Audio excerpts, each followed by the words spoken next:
საქართველოს პროკურატურამ საქართველოს ყოფილი პრემიერ-მინისტრის გიორგი გახარიას მიმართ სისხლის სამართლებრივი დევნა დაიწყო. საქმე ეხება საზოგადოებისათვის კარგად ცნობილ 2019 წლის 20-21 ივნისის და ჩორჩანას ეპიზოდებს.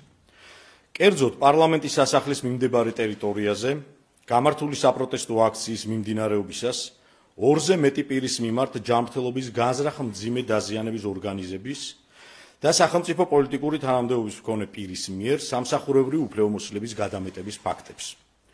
პირველი ეპიზოდის შესახებ საზოგადოებას შევახსენებთ, რომ ეგრეთ წოდებული 20 ივნისის საქმეზე ადამიანის უფლებათა ევროპულმა სასამართლომ 2024 წლის 7 მაისს მიიღო გადაწყვეტილება, რომლის მიხედვით 2019 წლის 20-21 ივნისს თბილისში პარლამენტის სასახლესთან განვითარებულ მოვლენებთან დაკავშირებით დაადგინა ადამიანის უფლებათა ევროპული კონვენციის მესამე მუხლის პროცედურული დარღვევა და სახელმწიფოს დაევალა გარკვეული საგამოძიებო მოქმედებების ჩატარება. ასევე მიეცა რეკომენდაცია შეეფასებინა ღონისძიების დაგეგმვასა და შესრულებაზე პასუხისმგებელი პირების ქმედებები. შესაბამისად ჩატარდა არაერთი საგამოძიებო მოქმედება, მათ შორის საგამოძიებო ექსპერიმენტები დაზარალებულთა მონაწილეობით. დამატებით გამოიკითხა ასეულობით მოწმე. ჩატარდა 100-ზე მეტი სხვადასხვა სახის ექსპერტიზა. ჩატარებული საგამოძიებო მოქმედებების შედეგად გამოიკვეთა კონკრეტული პირის, გიორგი გახარიას ბრალეულობა, რაც მდგომარეობს შემდეგში. 2019 წლის 20 ივნისს საღამოს საათებში თბილისში რუსთაველის გამზირზე მიმდინარე თავდაპირველად მშვიდობიანი დემონსტრაცია ძალადობრივ აქტივობებში გადაიზარდა. მომიტინგეთა ნაწილმა ძალადობის გზით სადა პარლამენტის შენობაში შეღწევა. მათ დაიწყეს პარლამენტის შენობის წინ განთავსებული სამართალდამცავების მიმართ ძალადობა, სხვადასხვა ნივთების გამოყენებით მათზე თავდასხმა, მათი ნივთების დაზიანება და განადგურება. მაშინდელმა შინაგან საქმეთა მინისტრმა გიორგი გახარიამ განსაკუთრებულ დავალებათა დეპარტამენტის თანამშრომლებს ინსტრუქციისა და კანონმდებლობის უგულებელყოფით დაავალა სპეციალურ საშუალებათა ერთობლივად პარალელურ რეჟიმში გამოყენება. ყოველგვარი გაფრთხილებისა და აქციის მშვიდობიანი მონაწილეებისათვის ტერიტორიის დატოვების შესაძლებლობის მიცემის გარეშე, რითაც ორგანიზება გაუწია მოქალაქეთათვის ჯანმრთელობის განზრახ დაზიანებას. შედეგად სპეციალური საშუალებების, მათ შორის რეზინის ტყვიების ერთობლივად გამოყენებით ათეულობით მოქალაქემ მიიღო სხვადასხვა სახის დაზიანება.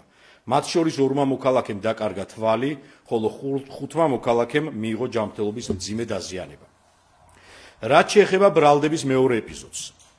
გამოძიებით დადგენილია, რომ 2019 წლის 24 აგვისტოს იმჟამებელმა შინაგან საქმეთა მინისტრმა გიორგი გახარიამ, რომელიც ამავდროულად ეროვნული უსაფრთხოების საბჭოს მდივანი და მუდმივი წევრი იყო, ეროვნული უსაფრთხოების საბჭოს უფლებამოსილების იგნორირებით და საქართველოს პრემიერ-მინისტრთან შეუთანხმებლად, ასევე საქართველოს სახელმწიფო უსაფრთხოების სამსახურთან კოორდინაციის და ევროკავშირის სადამკვირვებლო მისიის ინფორმირების გარეშე ერთპიროვნულად მიიღო გადაწყვეტილება საოკუპაციო ხაზის გასწვრივ სოფელ ჩორჩანასთან დამატებითი საპოლიციო საგუშაგოს აღმართვის შესახებ. აღნიშნული ფაქტი გიორგი გახარიას ინიციატივითა და მონაწილეობით ფართოდ გაშუქდა მედიაშიც. როგორც მოსალოდნელი იყო, აღნიშნული ქმედებები საოკუპაციო რეჟიმის წარმომადგენლებმა საქართველოს ტერიტორიული მთლიანობის წინააღმდეგ მიმართული მოქმედებების საბაბად გამოიყენეს. კერძოდ 2019 წლის 5 სექტემბერს ცხინვალის დე-ფაქტო რეჟიმის უკანონო შეიარაღებულმა ფორმირებებმა სიმაღლებები დაიკავეს საქართველოს ხელისუფლების მიერ კონტროლირებად ტერიტორიაზე. საოკუპაციო ძალების კონტროლქვეშ აღმოჩნდა დაახლოებით 100 ჰექტარი ტყის მასივი. ადგილი ჰქონდა სხვადასხვა უკანონო აქტივობებს, მძიმე სამხედრო ტექნიკის გადაადგილებას დასახლებული პუნქტებისაკენ, რამაც მხარეებს შორის შექმნა შეიარაღებული სამხედრო კონფლიქტის რეალური საფრთხე. ოკუპირებულ ტერიტორიაზე დამატებით მოექცა ხაშურის მუნიციპალიტეტის, სოფლების, ყობისა და წნელისის მკვიდრთა საცხოვრებელი სახლები.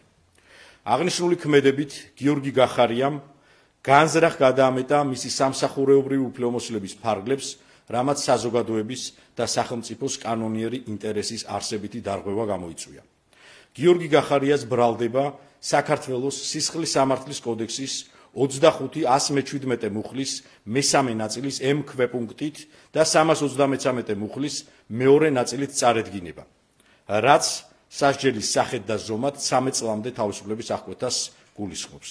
პროკურატურა ბრალდებულის მიმართ აღკვეთის ღონისძიების სახით პატიმრობის გამოყენების შესახებ თბილისის საქალაქო სასამართლოს კანონით დადგენილ ვადაში მიმართავს.